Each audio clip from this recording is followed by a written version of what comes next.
మీ ఆలోచనలే మీ అనుభవాలవుతాయి. మంచిగా ఆలోచిస్తే అంతా మంచే జరుగుతుంది. చెడుగా ఆలోచిస్తే చెడు జరుగుతుంది. రోజంతా మీరు ఎలా ఆలోచిస్తే అలా అవుతారు మీరు. హాయ్ ఫ్రెండ్స్, వెల్కమ్ టు చదువుకుందాం రండి. ఈరోజు the power of your sub conscious mind by Joseph Murphy. ఈ బుక్ని తెలుగులో ఆర్ శాంతాసుందరి గారు మీ సుప్త చేతనాత్మక మనసుకున్న శక్తి అనే పేరుతో తెలుగులో అనువాదం చేయడం జరిగింది. ఈ పుస్తకం గురించి ఈరోజు చదువుకుందాం. అసలు ఈ బుక్ యొక్క మెయిన్ థీమ్ ఏమంటే మీ సబ్ కాన్షియస్ మైండ్కున్న పవర్స్ గురించి తెలిపేదే ఈ పుస్తకం. ఫర్ ఎగ్జాంపుల్, మీ ఆలోచనలే మీ అనుభవాలు అవుతాయి. సో మీ ఆలోచనలు ఏ విధంగా ఉంటాయో మీ జీవితం కూడా అలాగే మారిపోతుంది. సింపుల్గా చెప్పాలంటే లాస్ట్ వీడియోలో డిస్కస్ చేసుకున్నాం కదా ద సీక్రెట్ అనే పుస్తకం గురించి.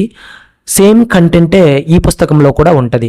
సిమిలర్ కంటెంటే ఉంటుంది 90% వరకు. కానీ రెండు పుస్తకాలు చదవమని నేను స్ట్రాంగ్గా రికమెండ్ చేస్తున్నా.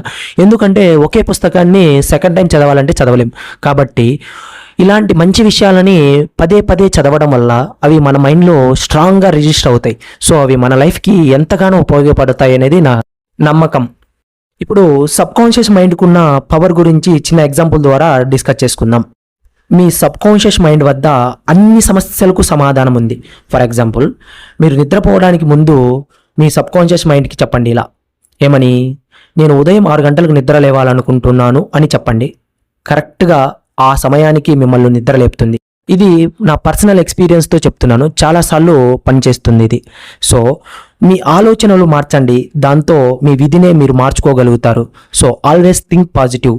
సో ఫైనల్గా నేను చెప్పేదేమంటే, మీ ఆలోచనలు ఎప్పుడూ ఉన్నతంగాను గొప్పగాను ఉండేలా చేసుకోండి. ఆటోమేటిక్గా మీరు కూడా ఉన్నత స్థితిలోకి ఎదుగుతారు. సో ఈ పుస్తకాన్ని మీరు కూడా చదువుతారని ఆశిస్తున్నా. వీడియో నచ్చితేనే లైక్ చేయండి. మరిన్ని వీడియోల కోసం సబ్స్క్రైబ్ చేసుకోండి. అలాగే పుస్తక ప్రియులకి ఈ వీడియోని షేర్ చేయండి. నమ్మకం అంటే ఏమిటో నిర్ణయించుకోండి. అది మీ మనసులోని ఒక ఆలోచననని, మీరు అనుకున్నదే మీరు సృష్టిస్తున్నారని తెలుసుకోండి. Thank you for watching. Keep smiling.